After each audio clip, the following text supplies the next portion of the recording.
And I think that Kamala Harris definitely should have done that podcast. Even if we could all say that she probably would have had a hard time, I think it was. I mean, I don't know. You think that she'd be fully juiced for that, and she'd be primed and ready to rock, and would probably do her best, or at least try. And I think it would have helped out a lot. I mean, at least her message would have been heard by a lot more people. It definitely would have been heard by more people, but I could see her imploding at hour 2 and 3. I think the first 45 minutes, she would be good. She'd have her witty comebacks, her prepared remarks. She could kind of keep the train on the tracks. And then hour 2 starts coming around and the wheels would fall off. I don't know if she could sustain it. I mean, I totally agree with you. Unless she just started being real and just this person that we never got to know just came out of nowhere and was just like, and she was just laying it down, just having a conversation, which I've had this conversation with a couple of my friends and my family. And man, I truly think that if she were to have done it well enough and just really just went in there and had a conversation as a person and just kind of let her guard down, it could have been really, really, it could have made things sway. I think it could have made things sway. I think that there was still a chance for her to win people over, and if she could have just gave clear messages, I think moving forward, it's going to be a requirement. I don't think we're going to have these very clean-cut politicians anymore. I think you're going to have to be authentic because if podcasts become the norm, if this is the status quo, people are going to figure out really fast if you're full of shit or not. True. Did you see the results coming? Did you know that it was going to be a blowout like that? I was very confident, so my parents and my friends, they were very worried because they were watching mainstream news and even Fox, and they were really concerned about, it's going to be a neck and neck race. It's going to be really close. It's going to be really close. It was kind of like the mantra that you were hearing. And I just kept telling them like that just sounds like bullshit, because I was looking at like guys on X, like, you got, just Elon Musk, you've got, the Bannon's War Room and all the people from that whole posse. And they were releasing like basically mind-shattering amount of numbers of Republicans that they were signing up in these swing states and even blue states, and like comparing and contrasting the numbers to what the Democrats were claiming to have done in the same period of time. And it just made me feel really good because the data was just showing that they were, at least their ground game was on fire. And then they had also done a lot of work with election integrity. And so a lot of the states that flipped red, they also have voter ID, and they had strengthened poll watching and other really like important dynamics of just an election. And so in those states where where Republicans had done their work, sure enough, boom, it flipped. And so I was really, really confident. I was not confident that there was going to be a peaceful transfer of power. That's surprising me. And I think it's also surprising the other side as well. It surprises. A part of me was surprised because of the way they just dug in with their really divisive rhetoric, calling anybody who votes for Trump Nazis and so on and so forth, garbage and all that. But at the same time, I was like, man, I think they might be full of shit, but you never tell, right? You can never be quite on the money. But then it was like the next day, their side got to wake up and hear their leaders go, yeah, we called him, congratulated him on his win. And, it's going to be a peaceful transfer of power, and we hope everything goes great. I could only imagine how they must feel, because it's like they were lied to, and I don't know. I feel as much as I am in love with the way things went, I also have some sympathy and empathy for the other side, because I've been there before and I've experienced what it's like to have things not go the way that I wish they would have gone. And I understand how that feels.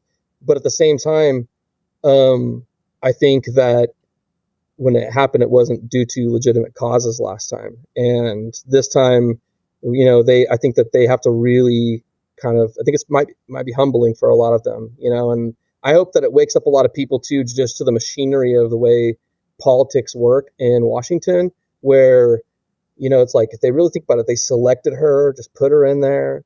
There was no primary for her like there ought to have been. And then, they spent all of the money and then some for their campaign.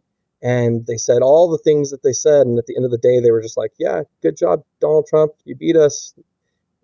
Better luck for us next time. It's a very, very hard message that I can imagine that they're having to swallow on that end. Not to mention the fact that they spent $1 billion Woo. and we're still missing money at the end of it. I think they were in the whole 20 million. Yeah, that's a hard pill to swallow. Where did it all go? Yeah, where did it all go? It went to buying endorsements from famous people.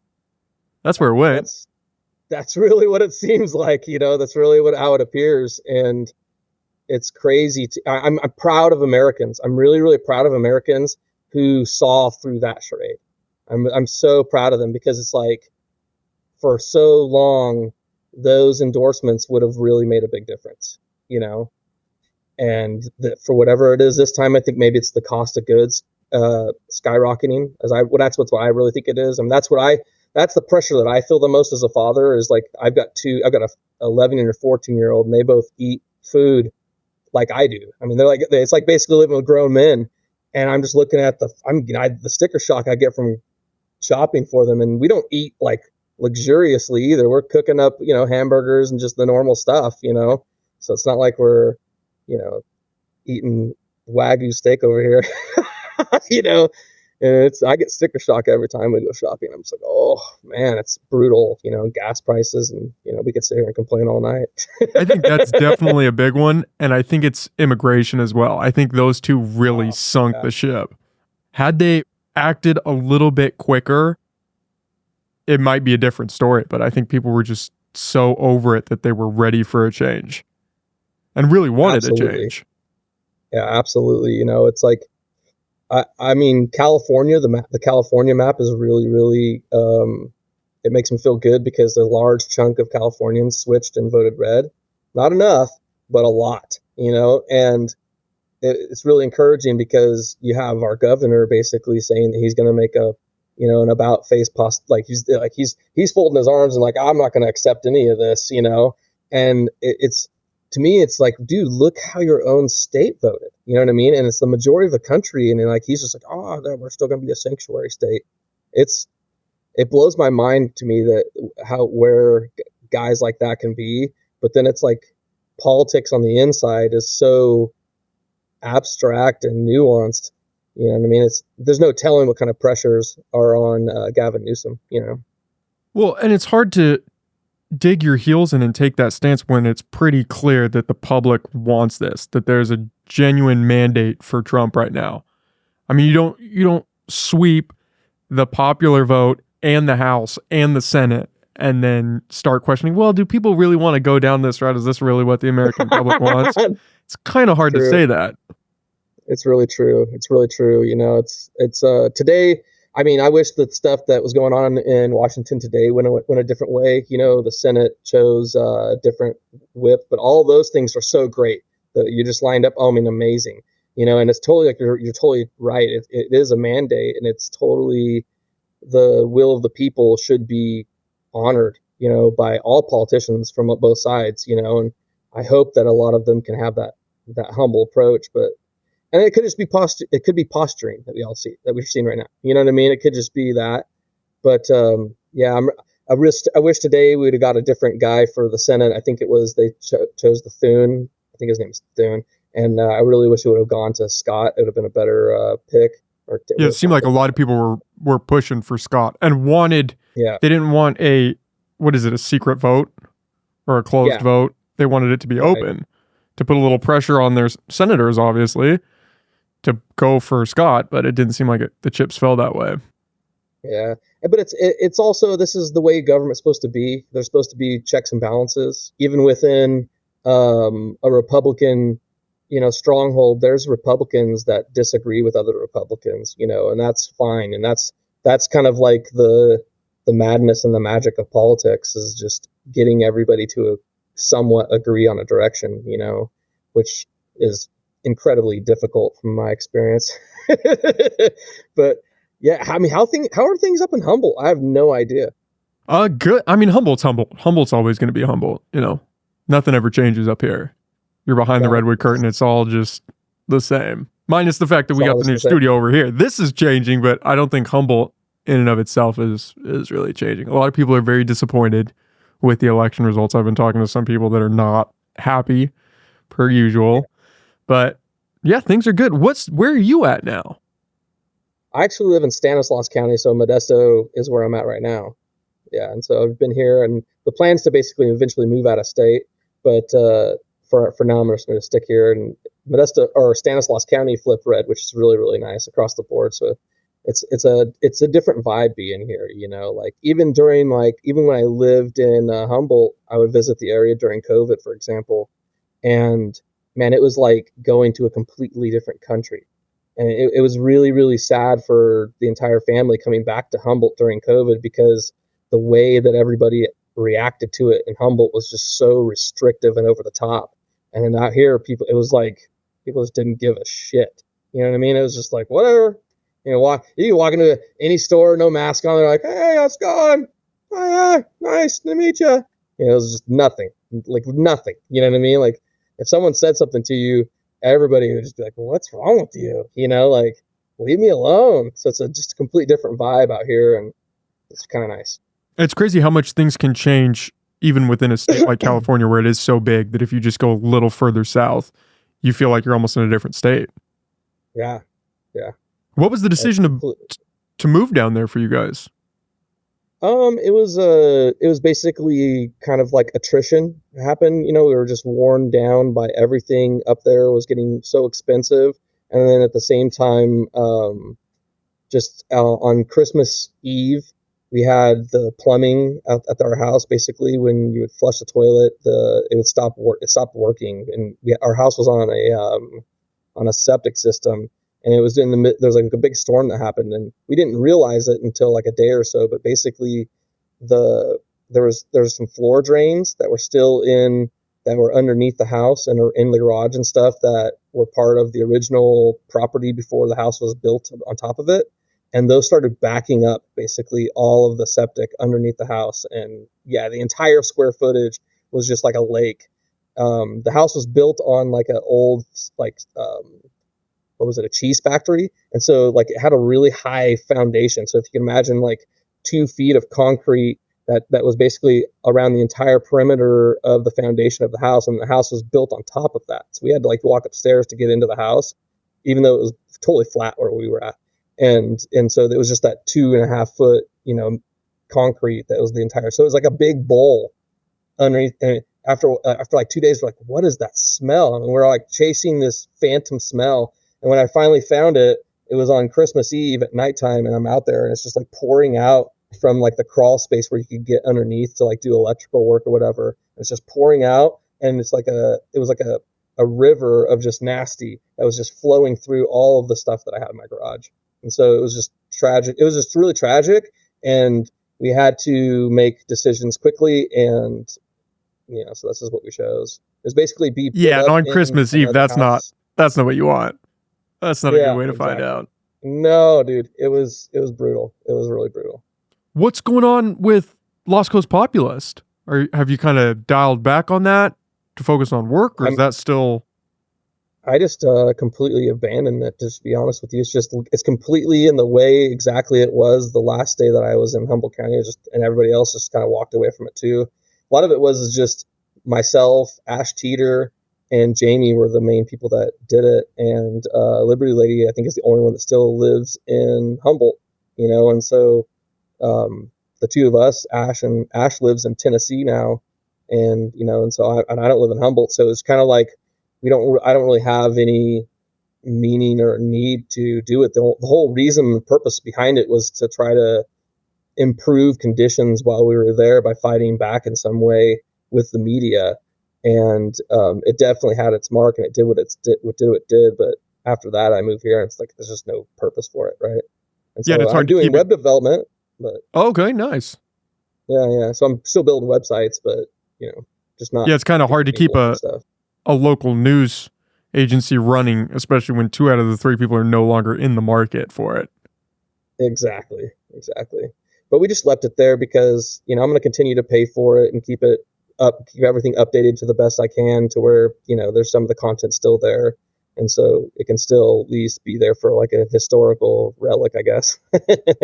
Yeah, time relic. Go back to the past and kind of see where everything was at. Yeah. It's got to be hard walking away from that because you dumped an incredible amount of time into that.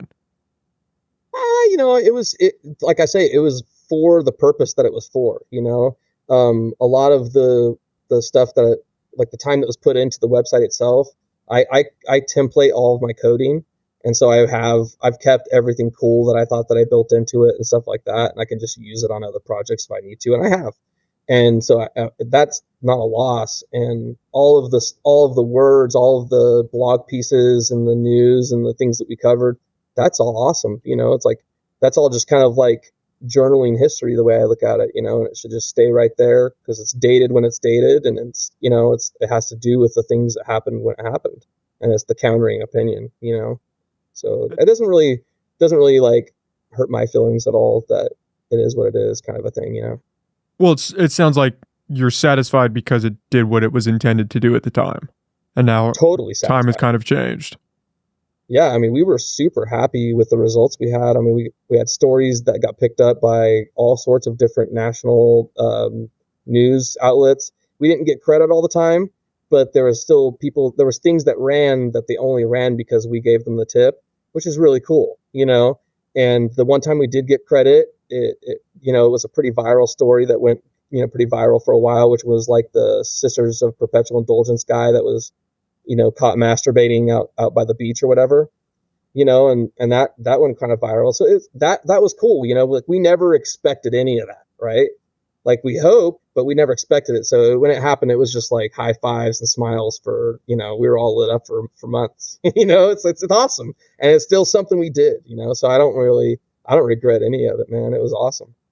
Well, it's kind of inspirational for people that maybe want to branch into journalism to see that you can do a grassroots movement like that and get picked up by these national broadcasters. I think that one was the Daily Wire. Is that who picked that story up? Yeah, the Daily Wire. That's huge. Then it was like Fox News and the Gateway Pundit did it, and then like all sorts of different bigger, it was like everybody basically ran a story that was kind of just flat that went off of it. It was kind of just blew up in all these different places. We have all the links somewhere on the site, because we were so proud of it. But yeah, that was super cool. That was really, really cool.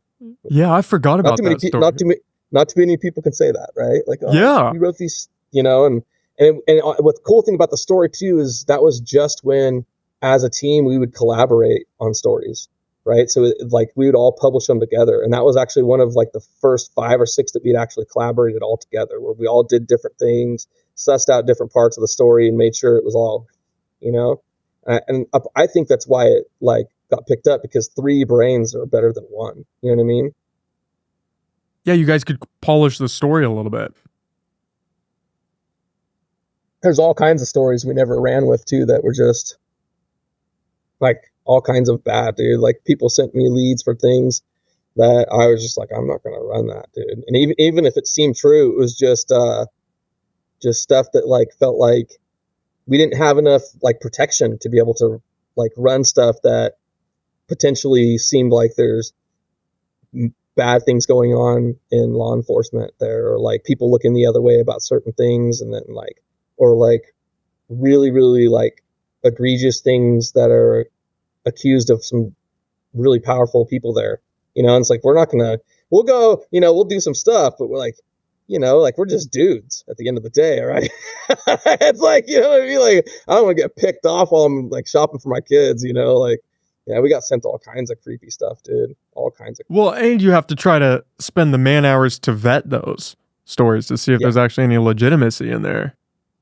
Yeah. It was an interesting time, like we got awards too from the what was it, the Lutheran church that was there with the pastor, the outspoken pastor down there. And that was kind of an interesting experience.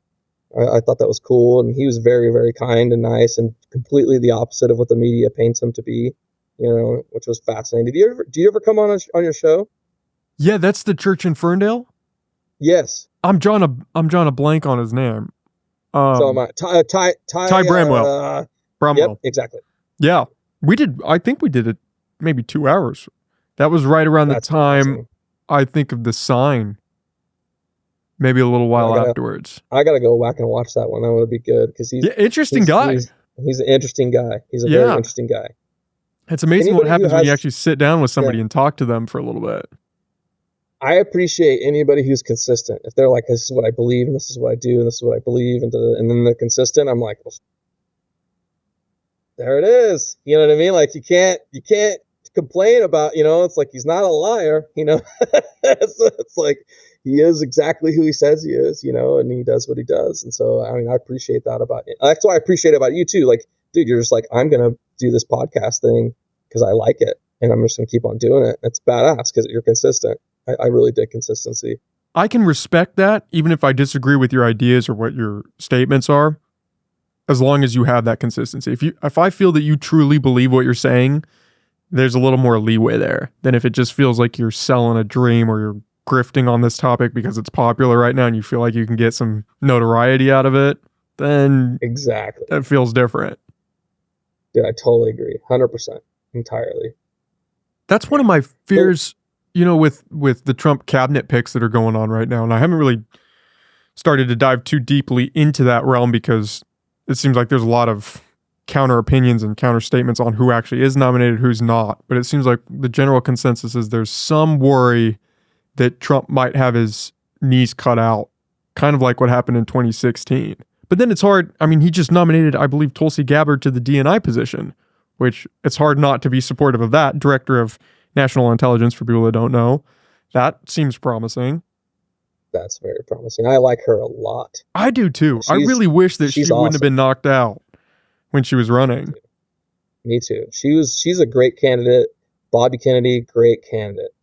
I mean, I supported him entirely. I thought that if he kept on going and didn't endorse Trump like he did, then it was going to be a really interesting election, But I also kind of expected him to do what he was going to do because Trump and the Kennedys, before all of the, back in the past when Trump was just a dude, no one really cared about him.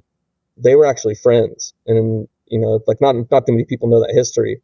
And so I expected Bobby Kennedy to basically do what he did, and I actually predicted it about 8 months in advance, and everybody was like, "Oh, it's just how you said." I was like, "Yes, the RFK, all the up," And so I was really excited to see that. But then it was just like he just did all these other things too. It was so cool that leaving his name on the ballot in certain states and taking it off in others. Where he was successful to do that was super gangster. It was super gangster.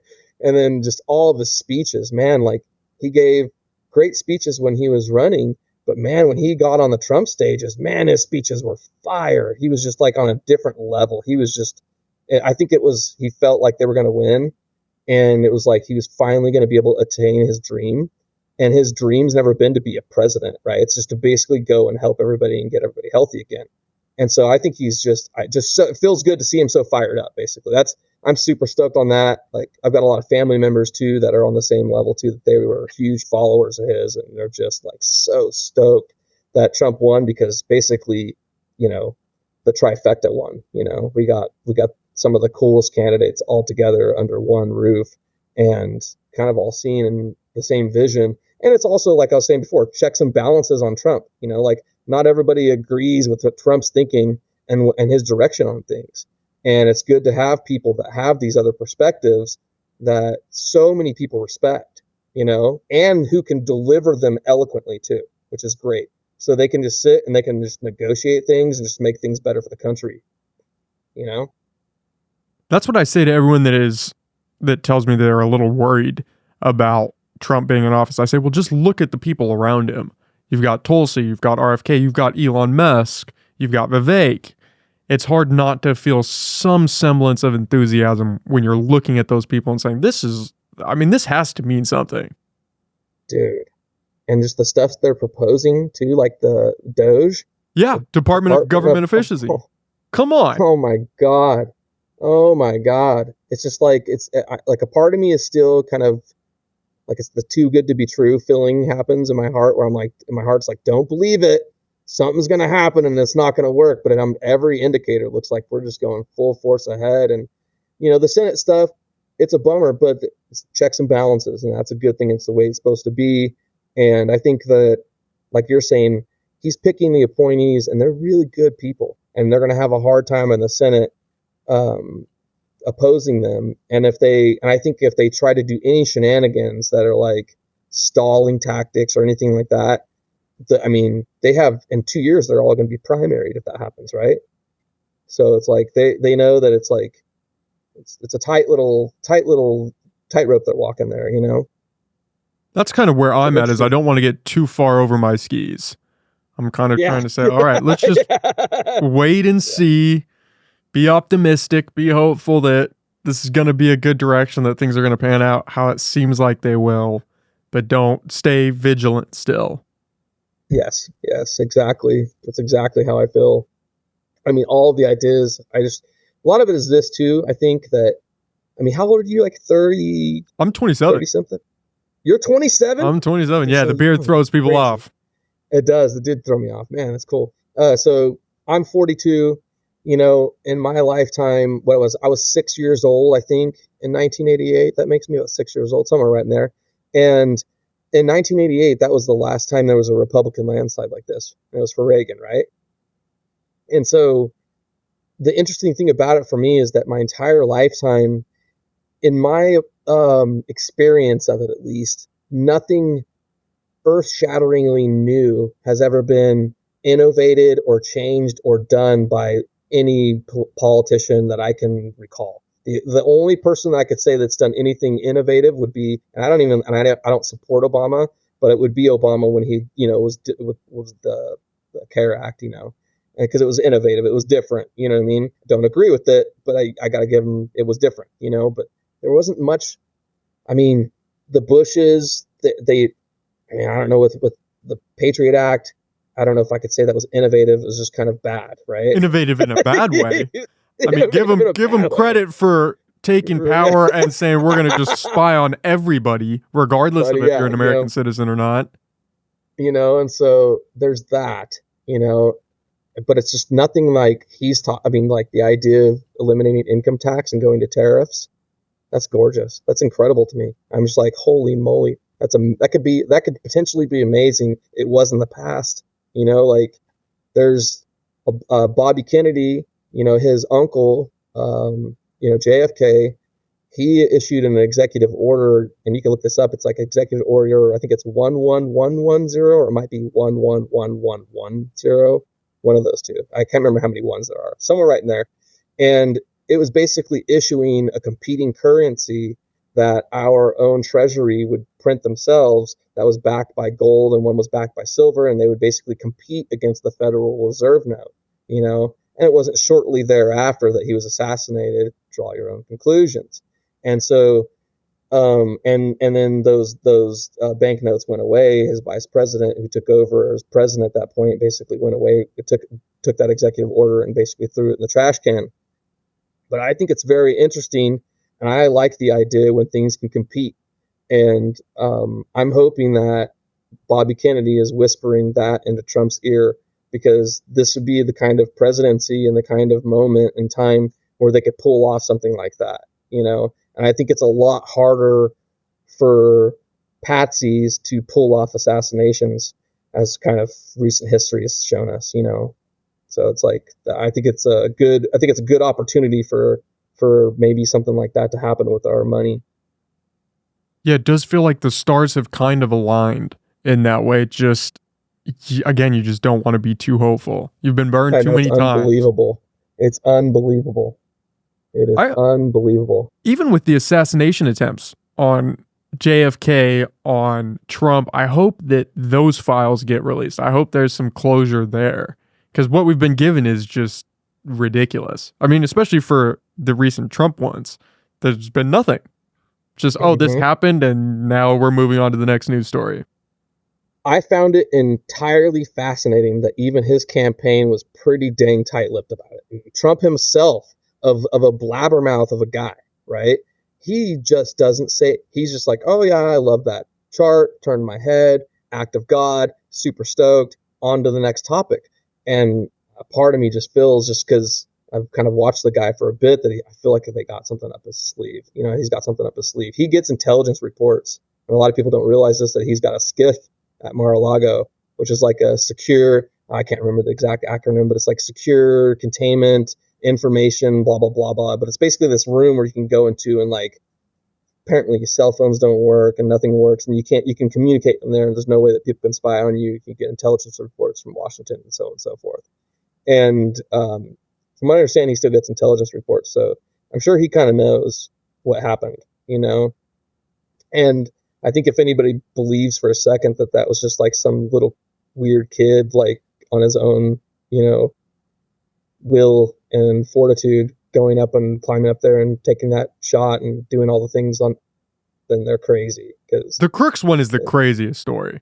The fact that he was out there with a rangefinder, people saw him, were screaming at the police, trying to notify them, and nobody. The fact that he was on top of a building with agents below him who knew that he was climbing up there.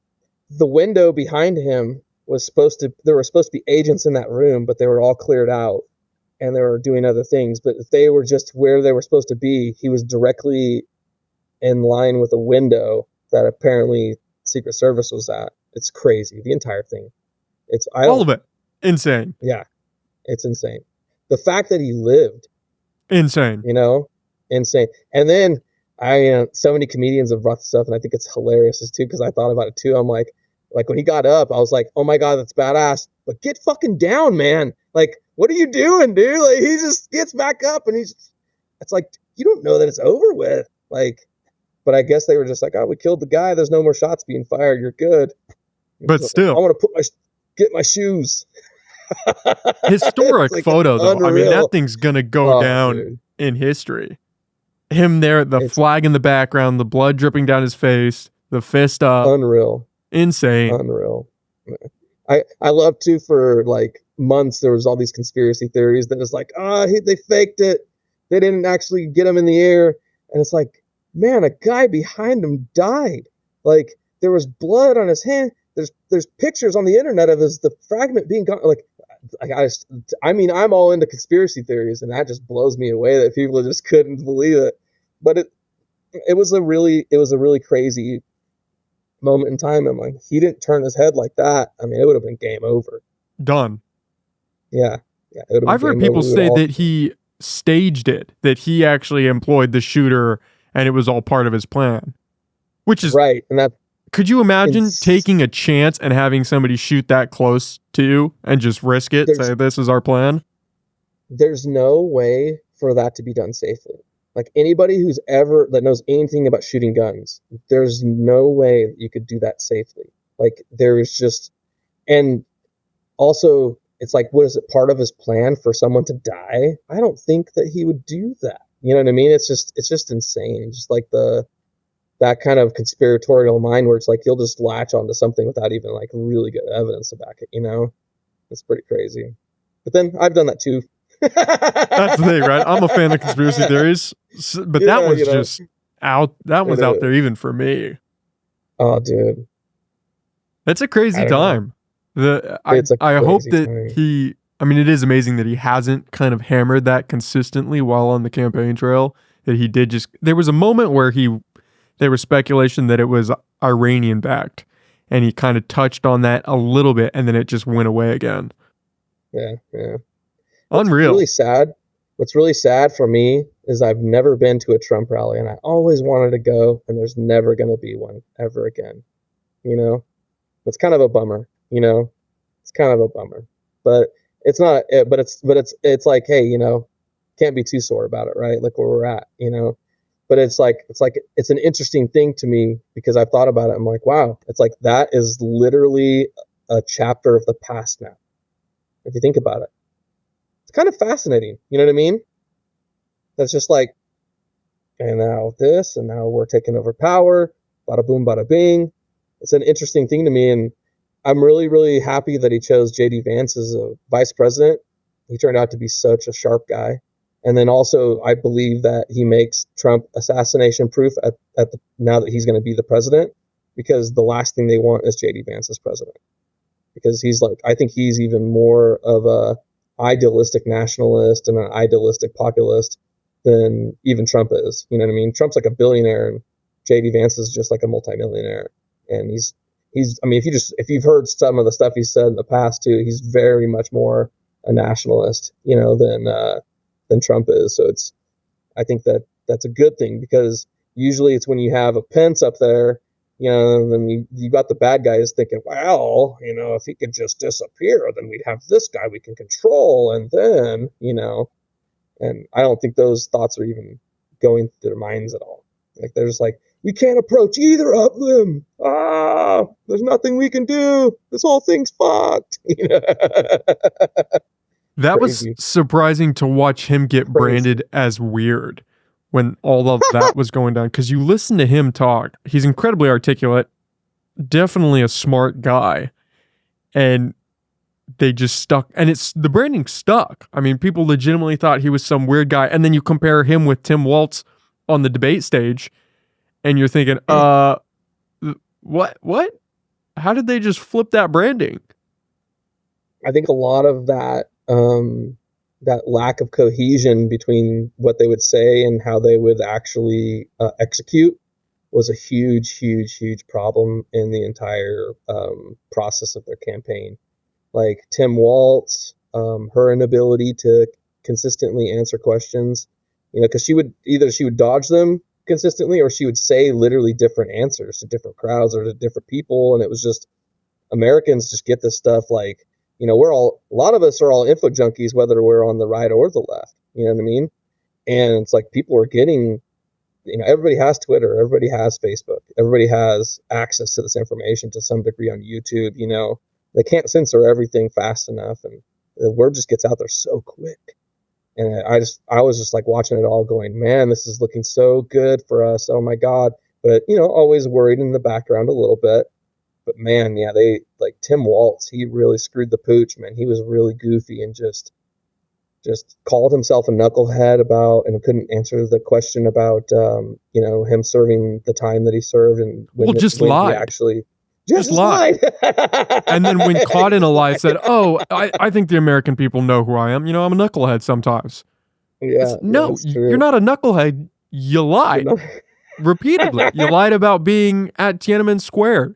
You lied about Do you see me trying to be nice? I think you're detecting me. I'm trying to be nice here. I'm not trying like this. A lot of it is like, I dealt with so much goading and so much shit for 4 years. You know what I mean? And and just I just don't want to treat people the way I was treated. You know what I mean?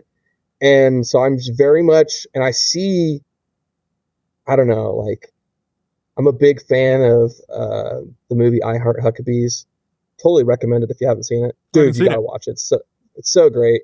It's just about existentialism and how all of us as people go through similar themes in our lives, and certain experiences that you've had and that I've had can basically be measured up to almost the exact expression of emotion. Like, you know what I mean? Like, if you've probably been so angry, red-faced angry before about something. I've been red-faced angry. You've probably been broken down into tears sobbing about something. Everybody's gone through these different levels of emotional, and it's like I just kind of, just because the everyday Joe, like people just like me and you, I just hope that they, and the ones that are, watching MSNBC and CNN, and they're like, oh my God, we live in a dark time.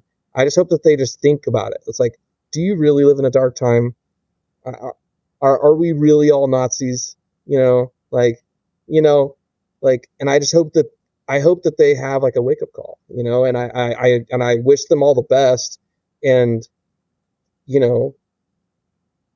they're all, I don't know, it's just a very interesting thing to me, because the way I detect it is that if you're on the right, from my experience, if you're center right at all, that you think about things mostly logically, and mostly it's like logic and reason, and then emotion takes like a like a sidestep to it, right? Like how you feel about things doesn't matter as much as what are going to be the results. How's this actually going to play out? What does this look like and sort of a structure? Like how I feel about this is not so much of a big deal, right?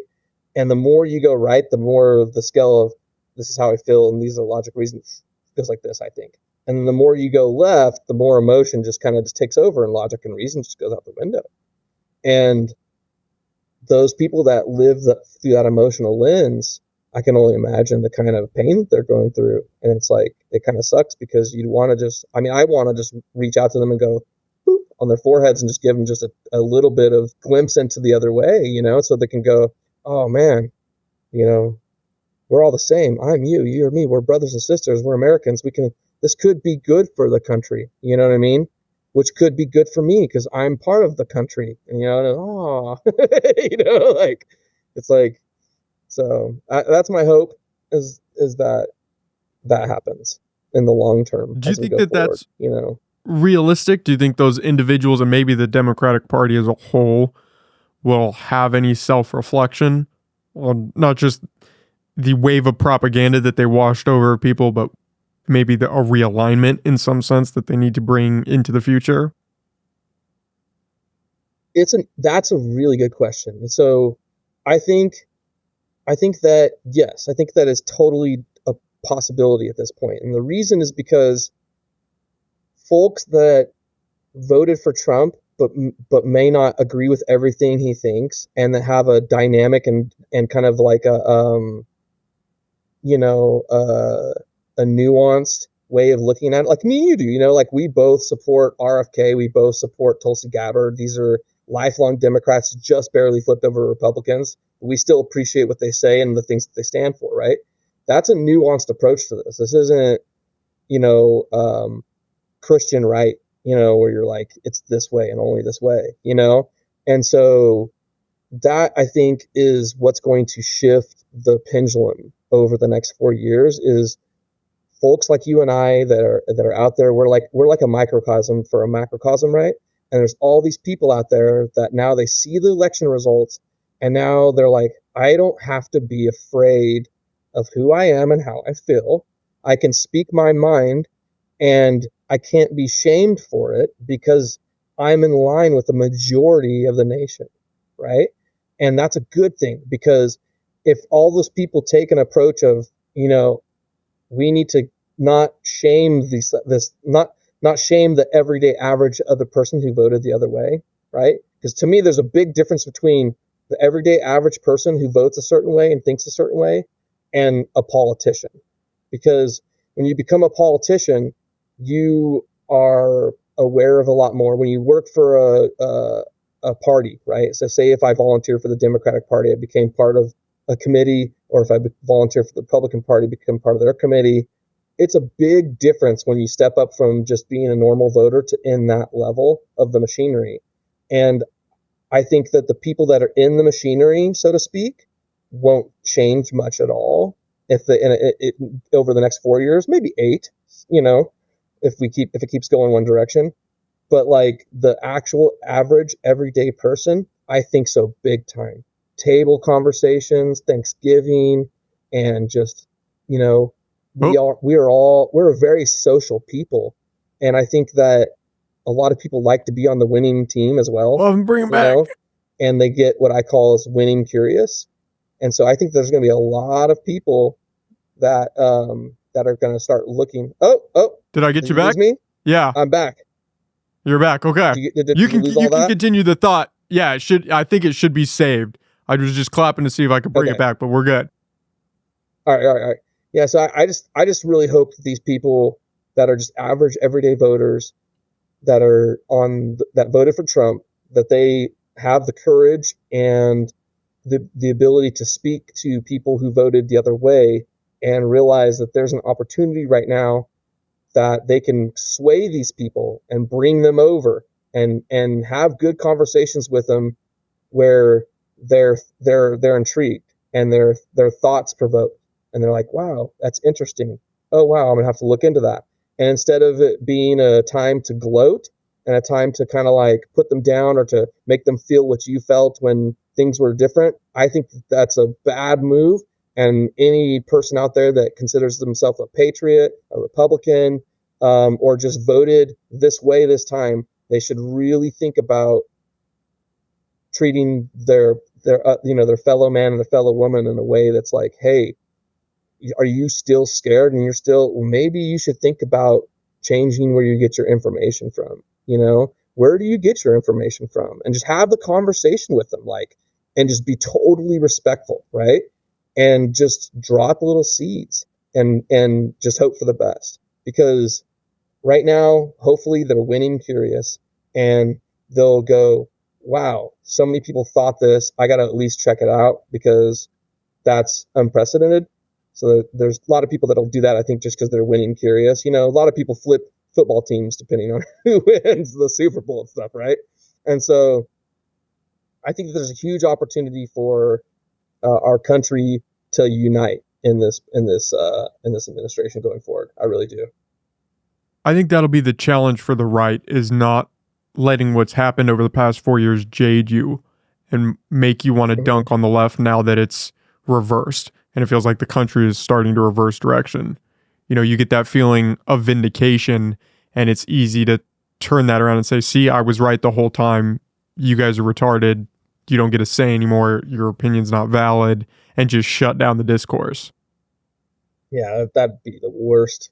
That'd be the worst way to go, I think. I think that they should invite the discourse, and that it's an opportunity to change those minds.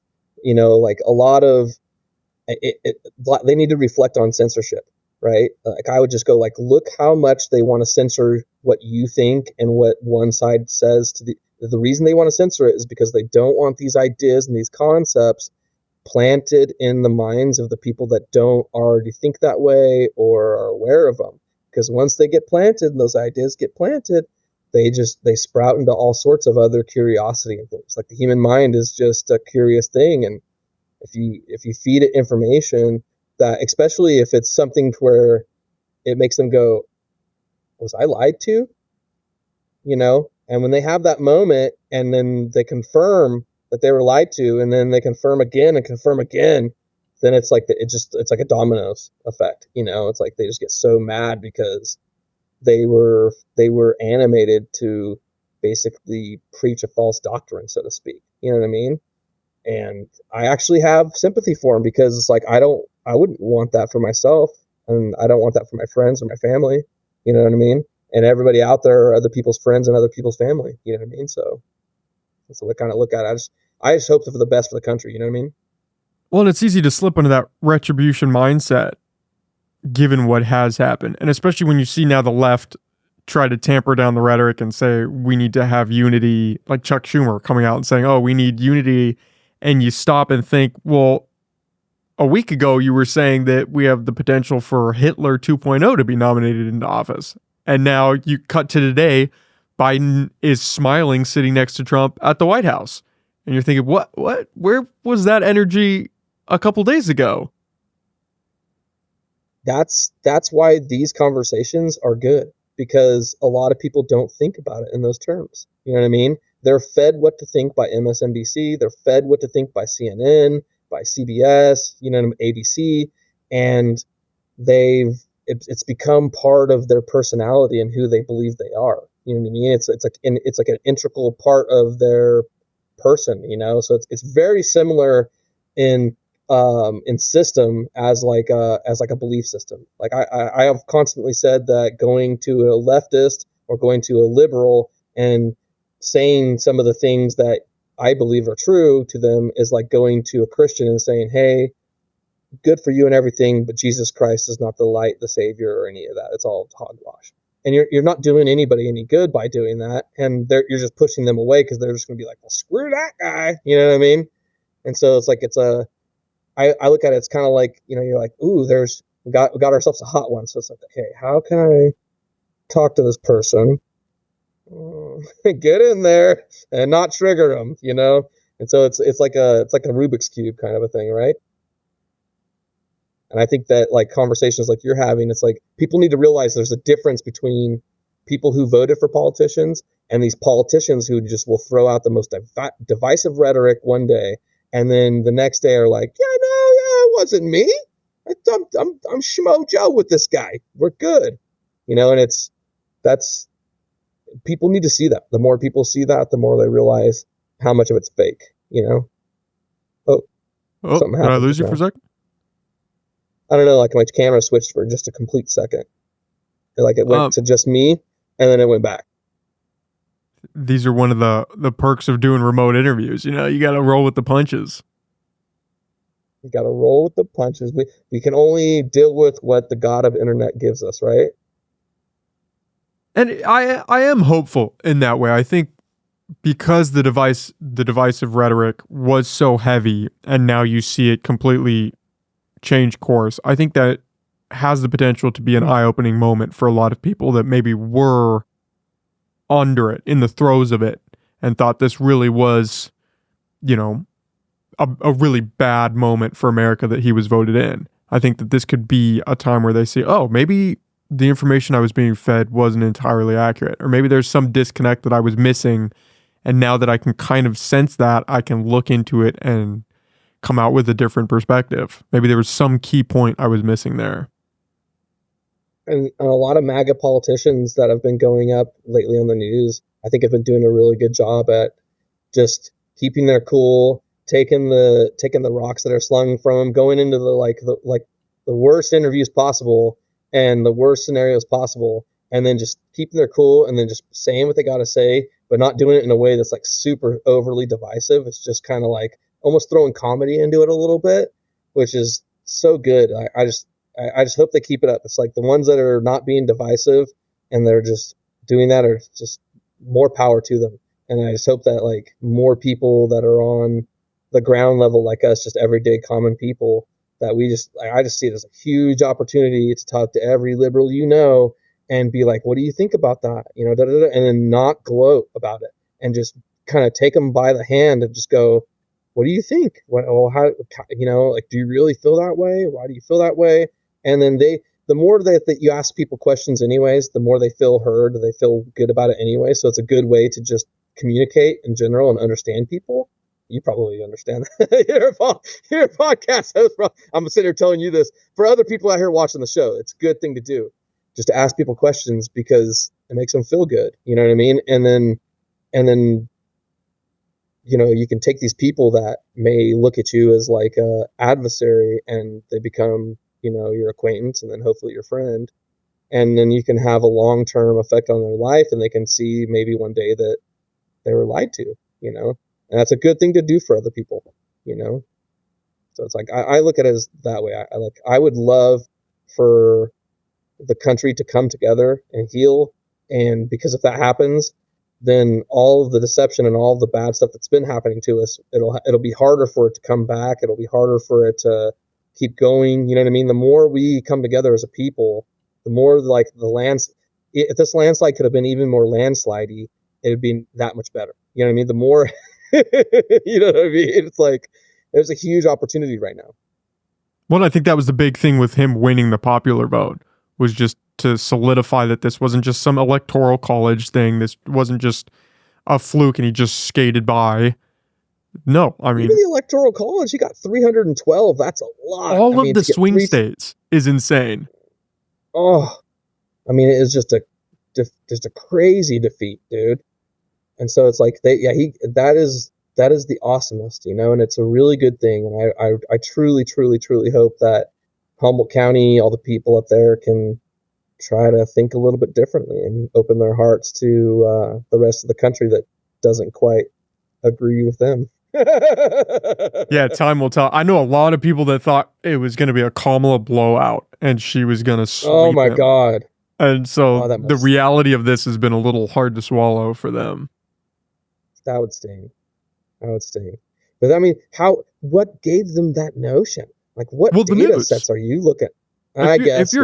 It's the news. If you're just on mainstream news, you're under the impression that everyone's united. We all understand how bad Trump is, and he doesn't have a chance in hell of winning.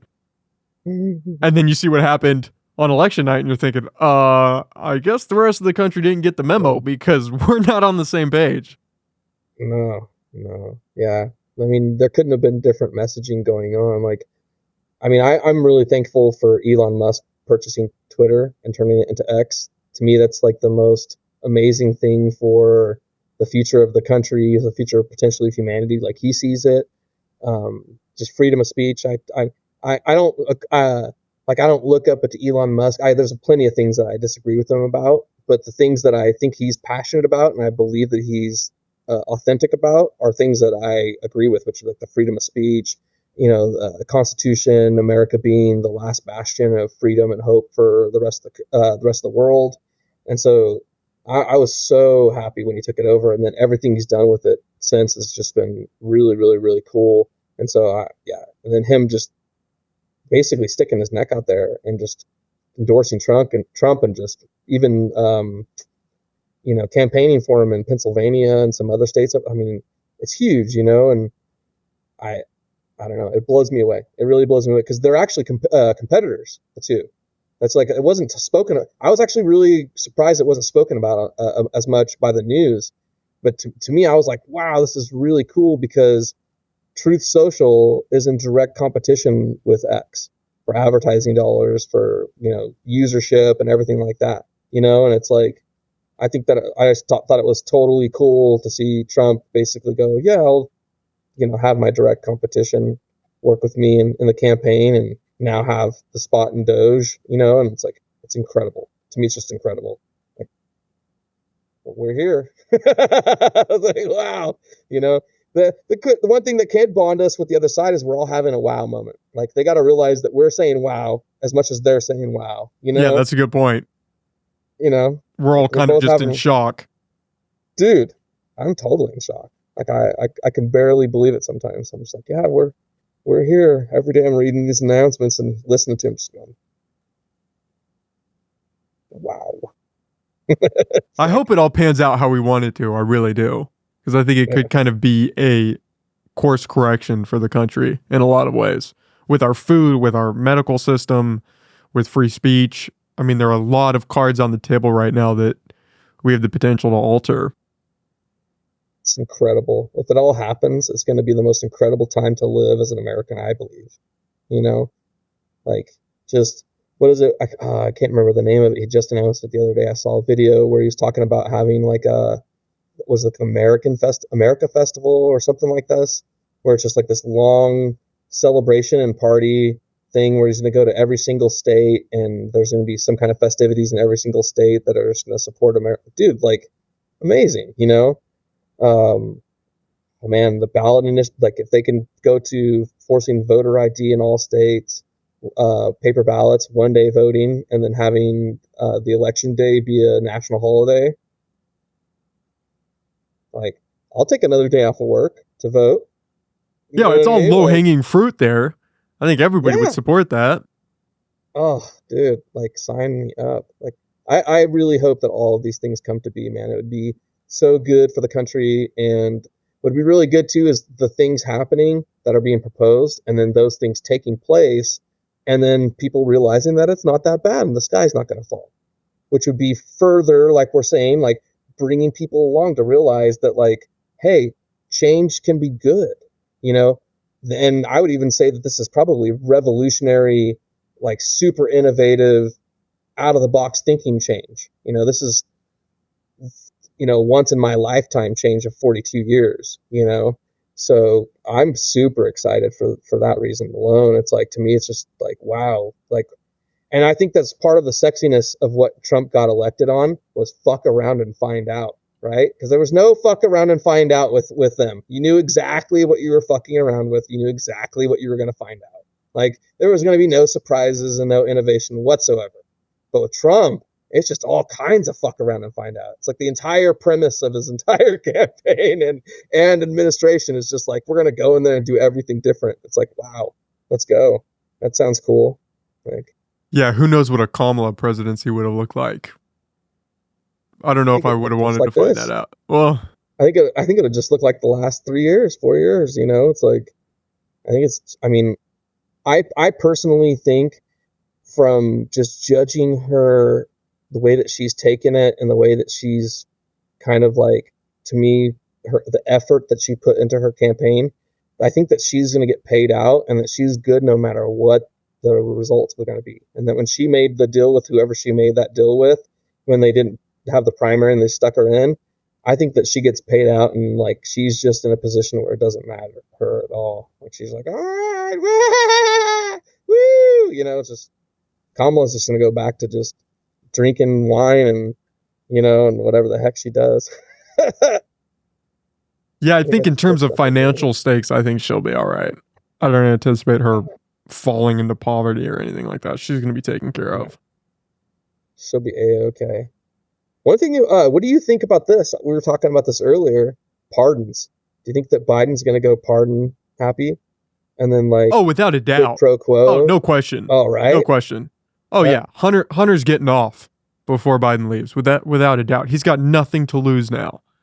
It's not like there would be some questions if Kamala stepped in afterwards and people would say, hey, don't you think that's a little unethical? No, he's going to be fine. I've heard people call for him to step down right now so that there's some virtuous moment of Kamala being the 47th president and us having our first female president and the hurrah moment. Why would you want the loser?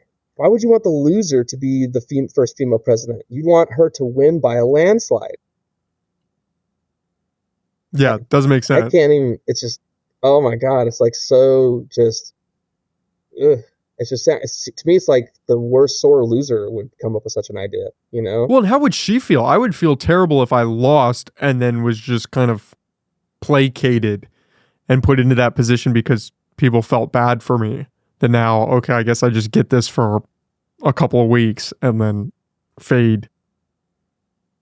One thing that's curious about the whole thing is she plays on January 6th, she'll play the role that Pence played, where she has to certify the election, which is kind of a fascinating dynamic if you think about it. And like, I'm curious, will we see an Antifa style uprising like they did for the Trump January 6th, but it actually be a black bloc? Will they stand down and let it all happen? Is she going to really certify the election? That's the part that's the stuff to me that I'm just like, wow, are they really going to hand over the keys? Because what I expect happening is, I totally, like you said, Hunter's getting off. But I think just because of the way that the Bidens have always operated, that he's like playing quid pro quo with the pardoning, because he knows where the bodies are buried, right? And so he's probably having calls with all these people and they're like, well, you're going to pardon me, right? And he's like, well, that depends. What does the Biden family get? You know what I mean? Like, maybe you get pardoned, maybe you don't get pardoned. Maybe you could talk to Trump about it, see how that turns out, because there's all kinds of people who committed serious crimes, and the way that they're setting up, the oversight of these intelligence agencies and the way that they're going to have, some of these dudes declassifying documents and declassifying all this stuff. Like, I mean, and then the attorney general is going to be under Trump's control. I mean, they have nothing to lose to basically serve justice for actual things that are crimes, real crimes, And so I imagine those people that have committed those crimes are definitely calling Biden and his, the people around him on a pretty often basis, trying to quid pro quo their way of pardon. And I think Trump just announced today that Matt Gaetz is going to be the AG. So that would be interesting. Oh my God. Yeah. No way. Yeah, I believe so. And I believe he stepped down too. So he's full sail. Wow. That is incredible. I honestly thought that he was going to make Bobby Kennedy Attorney General, because he's been an attorney his entire life. And I thought that would be a really suiting role for him. And then a great, person to end. But then once I started hearing his speeches and how he wanted to do Maha, I was like, oh, okay, that makes more sense. You know what I mean? What they're doing with him. And man, Matt Gaetz in there, that's crazy. That's awesome. I mean, he's young. He's got all the energy in the world.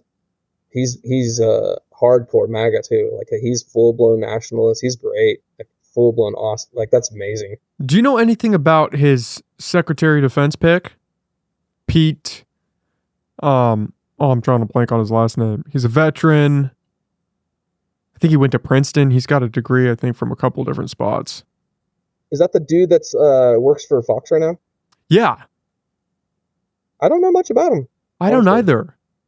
Yeah, I honestly had never even really heard about him until his name just came up right now, and I was like, oh god, I got to look into this dude. Yeah, I just came across him today, and they were trying to pick him apart because he's a weekend host on Fox. And so that was my introduction to him. And then you realize, oh, this guy's a veteran. He's served, I think, for like 20 years, deployed multiple times, has degrees from accredited universities. And you're like, oh, they were just trying to stick him with the Fox host. That was their play? Yeah, no, they're just trying to discredit anything that he's going to do. They have to just run with stuff. The news are just gross. Hopefully, one thing that'd be really nice is if I can't remember what the name of the law is, but during Obama's time, they did away with this law that you can't basically use counterintelligence propaganda on the American people. And so basically, since that was that was taken away during the Obama administration, they've been able to use counterintelligence propaganda on American people. And that's why we've been experiencing all of the divisive stuff that we've been experiencing, and all of the craziness is because we're kind of all the victims of a counterintelligence operation. And it sounds crazy when you say that to some people, but when you really look into it, it's true. And I hope that stops. That'd be great to stop, because if the news actually just went back to reporting the news, it'd be great.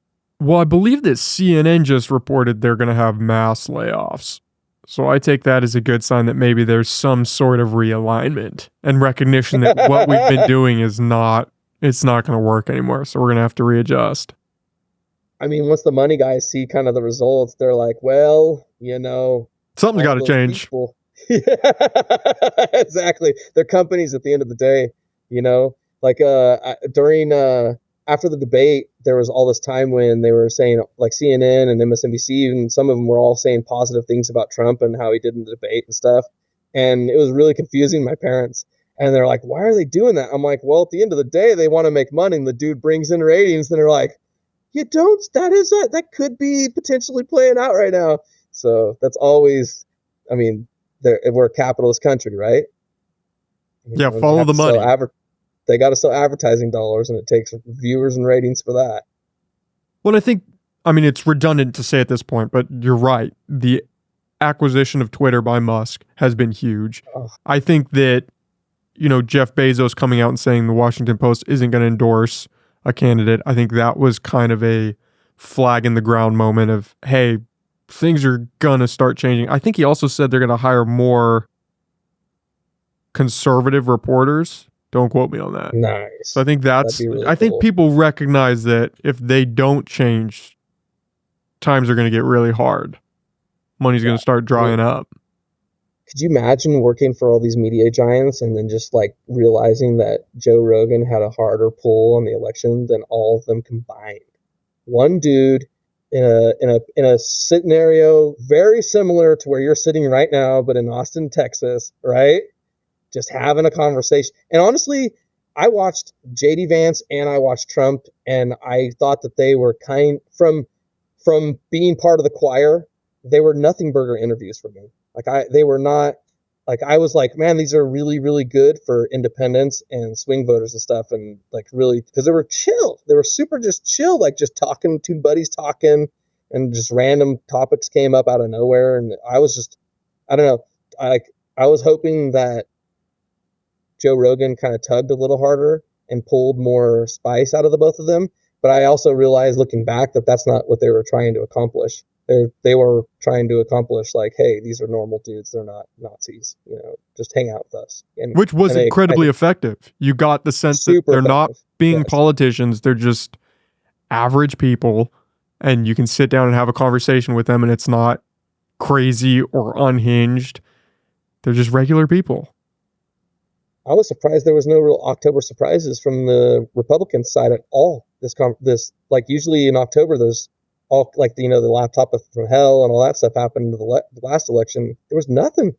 I was really surprised, and I was like, wow, does that mean they're like waiting to get in there, or they were so confident, So I kind of took it as confidence that they were gonna win without it, and that they're waiting till later to drop stuff, hopefully.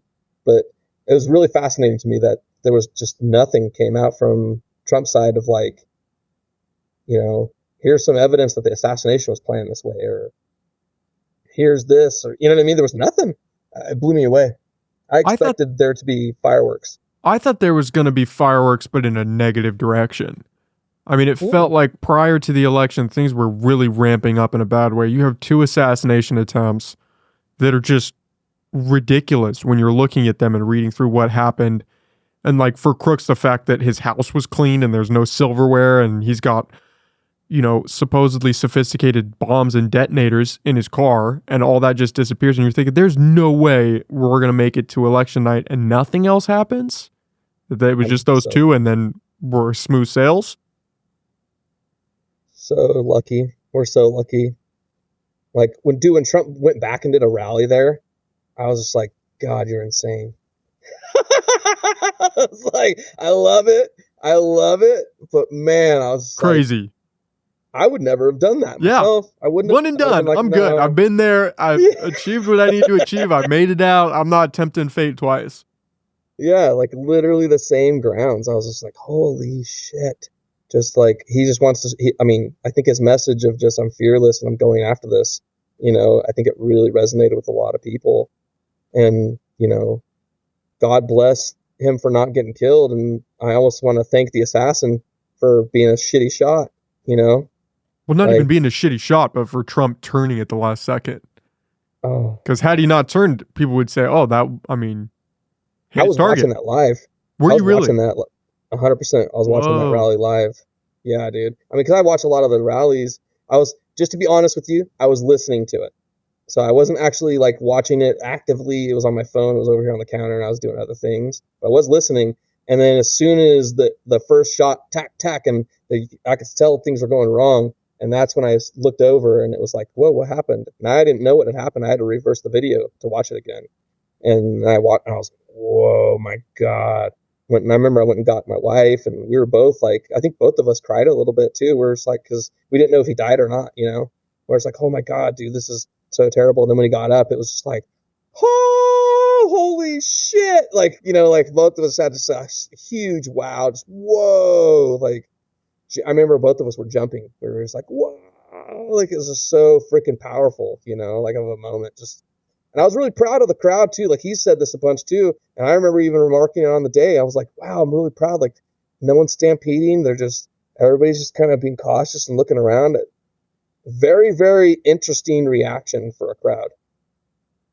Unprecedented reaction. I mean, you have people who think there's a shooter and they start stampeding at public places. And everyone just pretty much they ducked down a little bit. Everyone was kind of, cautious of, okay, what's going on? But it didn't seem like people were leaving their seats or trying to get out of there. It almost felt like to me, like they were all waiting to see that he was okay. You know what I mean? Like they were all just like, I'm not fucking going nowhere until I know how this, you know what I mean? He can't kill all of us, like there's only so much gun, and then maybe they saw him get killed and then maybe they felt, I don't know. I wasn't there. I was watching it through a camera like the rest of us, but man, I couldn't imagine. Could you? And there's tens of thousands of people that experience that, bro. Like, could you imagine? Like, dude, like, sure, people have probably PTSD and stuff from it. Oh, yeah. Without a doubt, the people that were next to the individual who passed, without a doubt, to be that in that proximity in a situation like that and have somebody die next to you. So scary. Yeah, I'd pass on that. No, thank you. Yeah, not disappointed to miss that rally. Not at all, man. But how did I know there was probably local elections that happened in Humboldt. Did anything cool happen there? I literally haven't paid attention. I haven't checked the results. I think California's still tallying some of the ballots, which is kind of insane. I know that I think it's, California's a mess. I think it's Prop 36. Is that the slavery one in jail where it's forced labor that you would have to get a job? Mm-hmm. I think that one passed, whatever prop that was. That one, or it didn't pass. It was to remove that so that you couldn't force people to work. And there was no argument. Nobody put up an argument and somehow it still failed. And people were kind of surprised, like, how did that one we thought that this was a given, that we would remove this and there would be no forced work. But nope, we're keeping that one. And there's another one. I'm drawing a blank on another prop that There's was one that was like surprising. crime, make crime again was one. Yes, but still, I think it's a three-peat thing that you have to commit. It's like your third strike, and then it's for shoplifting and stuff. It's no longer you can just shoplift, and as long as you're under $950, you're scot-free. So I think that's promising. Yeah, that's the one we're talking about. That's cool. Yeah, I'm just curious how the local elections went up there. I mean, like it's been. I haven't heard anything. Were you following any of the Measure F stuff? The housing? No. There was a big housing development project down in Old Town on these parking lots that people were trying to push through, and Arkley sponsored. Arkley sponsored Measure F. I have not heard if that passed or failed. I want to say that Measure F failed, but don't quote me on that. I'm not sure on the results. Yeah, man. I was wondering what the Humboldt Board of Supervisors, if there's any changes on those seats. I don't know. I don't even know about the city council. I don't know if they've even come in yet. Yeah, I wish I would have looked that. I should have looked that up before we got on here. Yeah, I didn't even think about it. I haven't heard anything. Yeah, that'd be a good, because it'd be kind of nice to know if there's any change at all up there. I mean, like that's where the change really needs to happen for you guys up there, is the Board of Supervisors, Eureka City Council. You know what I mean? Those two, if there could be a balance of power in those seats, that'd be a great thing for Humboldt County. You know? Yeah, I don't know if Humboldt's there yet. You know, I don't know if people are. So when I was up there, I volunteered for the GOP for a bit, and I was the 5th district chair of the GOP for a bit. And I got to take a look at the voter rolls, and it's actually a lot closer than you would think. The only thing is that for whatever reason, the registered Republicans up there just don't vote. Like their turnout is terrible. And if they would just vote, if you could shift the needle by about 15% to 20% more of them coming out to vote, it would definitely swing some elections, because the turnout amongst Democrats and liberals and independents in Humboldt during non-presidential elections is not very good either. Like most people just don't even, like, it's very, very low turnout from both sides. And so if there were the right people got involved, and they launched a really cool ground game, and they went and knocked and talked, which is what it would take because everything's so rural, you know, hardcore knock and talking for like the next year or two until the next election. It's totally conceivable for people who have the right inclination and will that want to go and take something like that on to totally do it. The problem they're going to face is that the Republican Party there is ran by a bunch of people that don't necessarily support that, and they are afraid of anybody who shows up that could potentially, you know, threaten whatever they imagine their power is, right? And so that's a big hurdle. So you'd need to do it by basically creating your own PAC, you know, like a Republican PAC, so it's separate from their committee, so you're not tied to them. And then it has to be funded through like local rich people that want to see this change be done, so that way you could actually pay people to do the groundwork, because it would take a significant amount of groundwork, radio ads, you know, banners, and the whole 9 yards. And I totally think it's conceivable that Humboldt could flip, but like I'm saying, it would take that kind of Herculean effort. And I wonder if there's any desire to do that. If anyone out there would be willing to put in that level of work, you know. I know a cool dude that runs a podcast. I got my hands full. Yeah, I don't know. I don't have time to be out there knocking doors. Donnie. Yeah, no, it's a lot of work. You'd be more like, you'd have to like run it, and then other people would be knocking doors. You know? Yeah, you'd have to just go outsource it. Yeah, because you would need a team. You'd need a team of 100 knockers at least, and then you need to be spread out geographically in their own regions in Humboldt. Like it would take a significant effort, but it would be awesome. It'd be historic, you know. And if any of them did it, it would be the most coolest thing ever. I think we talked a little bit about that the first time you were on the podcast, just kind of the internal dysfunction in the Republican Party up here. And how it just wasn't, there was no desire to really flip votes or bring out the base in any real substantial way. I mean, which seems crazy they if got mad it at is me as close as you're because, saying. yeah, it is.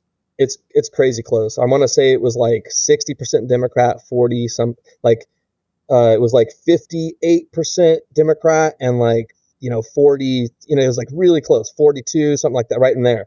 And so that's close, because if you look at the sheer amount of people and then how they're not turning out, and the other side's not turning out on these off elections, huge opportunity to swing it in the off elections, a massive opportunity. And especially if everybody did it, if whoever did it, they didn't inform anybody. Don't just go under the radar. You don't need the news getting the idea of this, because if Lost Coast Outpost and the rest get wind of this, oh my God, they're gonna just start whipping, and they'll whip the vote the other way. You know what I mean? So it's got to be a killer ground game executed perfectly. They'd need to start in the next couple months, and then need to work it until the primaries. And they could literally take that kind of, they could totally take that. I mean, the area where I was, like McKinleyville area, dude, there's so many Republicans in McKinleyville. It's like a lot. There's a lot of Republicans in Arcata. Like, you don't realize it, and then you look at the map and you're like, holy moly, like that's a lot.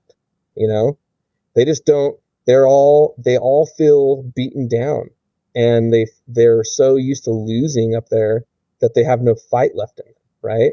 And so it would be kind of like this huge thing where you'd want to work from everywhere else and do Arcata last, right? And just get all the people on the outsides and just collect them, and then basically do Eureka and Arcata in that area last. And it totally could conceivably do it, as long as the other side didn't get wind of it until it was too late, Yeah, have kind of a sleeper movement. 100%. It's too late to change anything.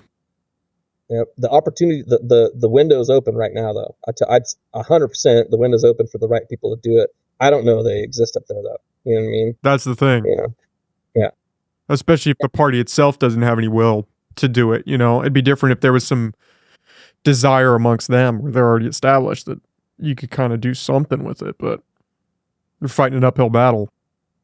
100%, bro. 100%. It's a hard one. I mean, I haven't been keeping up on it. Maybe there's been some change in the local Republican Party, but when they voted me off, they immediately changed all these rules that basically weakened the party. And it was all because what I wanted to do is I wanted to allow all Republicans to be able to apply to basically post blog posts about whatever their experience, whatever they feel, whatever, on the Republican Party webpage for Humboldt. That's all I wanted to do. And they freaked out. Basically the people that were there before my time, they freaked out. And it was the same. A lot of it was too, is I learned Robert's Rules of Order, which you have to learn, and then the bylaws, and then you have to reconcile the bylaws against Robert's Rules of Order. And so once they realized I knew this, how to basically effectively have power in the committee meetings, and that I was teaching other people the same stuff, they were like, no, they freaked out. And so the same meeting that I was going to propose this stuff and have votes on it was the same meeting they voted me off. Oh, figures. Yeah. So, but it is what it is, man. You know what I mean? They saw me as a threat, and so what can I do? I tried my hardest. I fought the law, and the law won. Actually, truth be told, I made the website for them, and they asked for the credentials to the website after they had voted me off, but I actually owned it on paper. And so I never gave it to them. And I changed the website, and they called the cops on me. And the Humboldt County sheriffs called me, and they were like, Donnie, is it? Yeah, it's me. The Republican Party alleged that you stole their website. And I was like, oh, have you done a who is? And if you looked at I'm like, here's my credentials. And I emailed the guy as we were talking on the phone. It's like, okay, if that's all I need, thanks so much. That's a closed case. Cut and dry. Yeah, and then probably should have waited to get the credentials and then fire you. Would have been the smart move there, but it was crazy to me too, is like I was trying to negotiate with them through an intermediary to sell it to them at basically at totally cheap market value too. I was like, $4,000, you can have it back. You know what I mean? And they wouldn't even deal with me at all. They're like, nope, they're not going to do it, not at all. And so I just let the thing go. And so it's just back in the ether. Anybody can own it if they want to. I wonder if they ever scooped it up or if it's still just floating around out there. No, it was I mean, I could have sold it probably and made money on it. I just didn't want to deal with it, and I just had such a bad taste in my mouth. But it's actually a premium domain, Mm. so it's Wow. like it costs a pretty penny if they want to go buy it now, and then they have to convince the person who owns it to sell it too. They don't have a Hmm. website on it, but someone owns it somewhere out there. It's crazy. The history of Humboldt. Yeah. Do you miss it up here? Or are you happy to be out on to better things? Um, Sometimes I miss the scenery and the beautiful days during the summer up there. I mean, it's sometimes just absolutely breathtaking, beautiful, geography and stuff. Knowing what I know, I don't miss the place because there's all kinds of things happening just beyond the green curtain that most people don't realize are taking place. And when you're aware of them, it's it changes the way you feel about a place. And I'm not like deluded into thinking that like, oh, Modesto, California is so much better than Humboldt County. You know what I mean? I'm not saying that. I'm not comparing apples to apples. I just know how it is up there and how different it is than anywhere else. If the politics were different there, if it weren't so one-sided and the population weren't so one-sided there, it would totally be a place I would conceivably live in the future. But there's no way, because I think that the people make a place. And when I moved there, it was so nice. But then when COVID happened, the people there changed the way I feel about that place forever. So Yeah, COVID broke a lot of people that never really came back. yeah, yeah, it's like it was just. I mean, I've never been treated like such a second class citizen for just not being afraid in my entire life. You know, and so that, and then and while it was happening, having multiple times where I travel here, only a 6-hour drive. You know what I mean? Slightly south, like a lot south, but a little bit east, and it's a complete different experience. And what's different though? Same Americans, same people, just a different place and a different collection of people, right? And different thought amongst the majority of them. And it's just, yeah, it changed the way that we parent our children. It changed the way that we school our children. It changed the way, everything. We homeschool our kids. You know what I mean? Like, um, our son Bear, he's 4, and not to be like completely revealing and personal, he hasn't had a single vaccine. You know, and it's just, we just don't see we have yet to see a need for one. You know, the other boys have had vaccines, and we believe that the vaccines cause adverse reactions with them, and so we allow them the autonomy where they can make the choices if they want them, and they don't, and so they don't get them.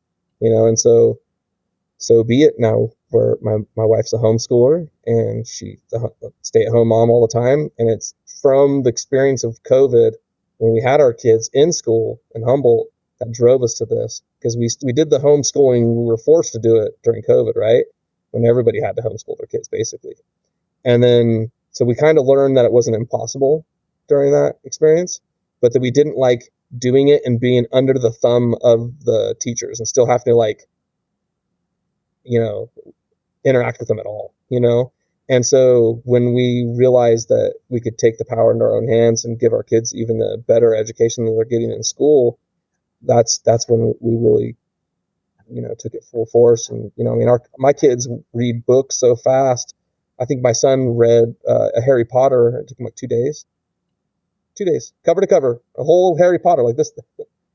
The kid reads so fast, it's insane, but he retains it all too. I can ask him questions. He knows all, so Humboldt I'd say Humboldt pushed me out, and it was attrition is the reason I moved away. And I hope that similar experiences don't happen to other good people, and that the place can improve and things can, take a different course, I think that the opportunity's there. Yeah, I go back and forth on Humboldt. I mean, it has so much potential. It just, the initiative and the will to change things just doesn't always feel like it's there, Yeah. It would take a Herculean effort, but it would be historic, and it is possible, but it would definitely, because you would need thousands and thousands of people to basically have on an email and phone kind of registry that are all kind of ready to do this one thing, and work together, which would be beautiful, you know what I mean?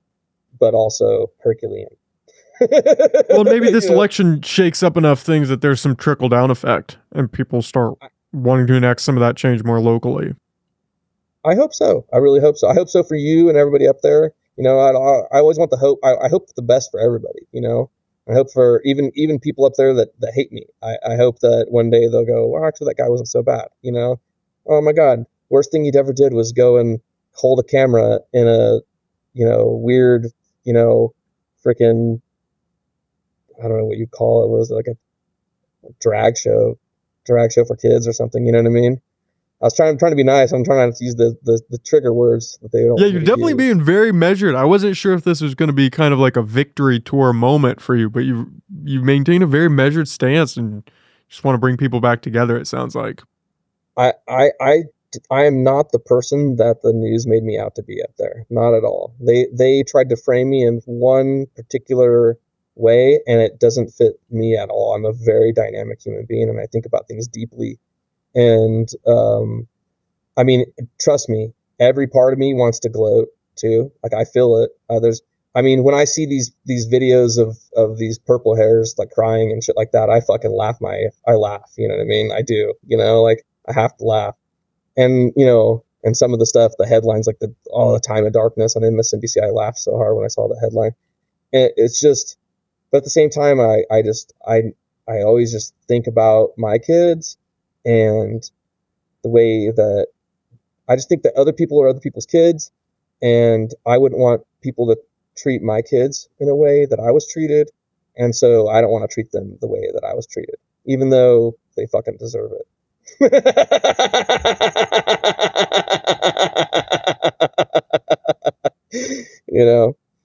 So that's a good perspective to have coming out of it, to not be jaded, to not have let all the backlash and all the attacks kind of ingrain themselves in your ethos, I was fucking right, so there's that, so it's like, I already kind of like, it's been so gratifying to just be like, well, you know what I mean? Like, a lot of the shit that I said, look at that, and so that's enough as it is. I don't need anything else, right? Like, it's just, that's going to be there, and so that's good enough, and now I just want, because I don't want the cycle to repeat itself. You know what I mean? That's the big thing.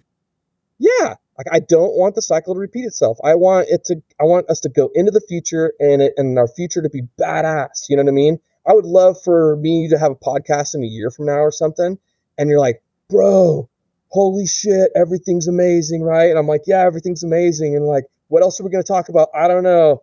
Fuck, it's amazing, right? And it's like the entire, and it's like, you're just like, yeah, everybody up here is different. Everything. I'd love for that. I'd love for things to just constantly improve as we go into the future, and Americans to come together, and and it'd be for the good. Even those that don't, the people that disagree about policies and ideas, like, people need to talk. And I think if this election's anything, they need to take that as like the take-home message. It's time for us all to have conversations and to realize that it's the time for us to hate each other is over. You know what I mean? And maybe a good time to shut off the TV and, like you said, have those conversations with people we disagree with. Figure out what's really going on here. Throw some barbecues, invite people over you don't know, and just start having conversations, throw some potlucks, like, that's the best way, is just get people to break bread together.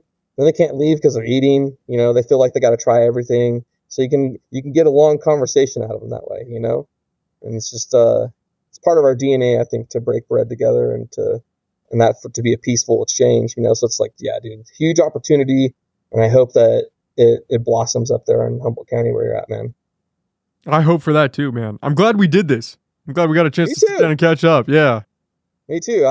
You're honestly you're on the short list of people I miss up there. Just to be straight with you, and I know Well, we I didn't hang appreciate out a that. bunch, but I've always like every time I was on your podcast, I'm like, that guy's a fucking great podcast host, you know. And it's like I felt like we gel. I feel like we gel when we talk, so Yeah. it's kind of nice. Yeah. I've You always know? appreciated having you on. It's never felt like a drag getting you in here. Yeah. And then like I don't get to have conversations like this all the time for this length of time. It's usually like 15 minutes tops, and then everybody's back to doing their busy stuff, you know. So it's really nice. We'll do it again. We'll definitely get you back in here. Do another remote one. Right Maybe on. one of these days, if you're ever back in the neck of the woods, we'll bring you actually in the studio and have another sit down. That's actually it incentivizes me to come up there. That if that alone, that'd be a lot of fun. Yeah. Do you have anything you want to plug? Any parting shots? Final words? I'd say peace and love to everybody. Love your neighbor. Don't hate people just because of things that you assume about them from the news. And, you know, all you Republicans and patriots and people who voted for Trump out there, this is a huge opportunity for you to really, you know, make the country you can make the country great again by reaching out to these people that disagree with you. Just have some cool conversations with them. You know, don't be a dick. Yeah, that's my parting words. My parting words, don't be a dick. I like that.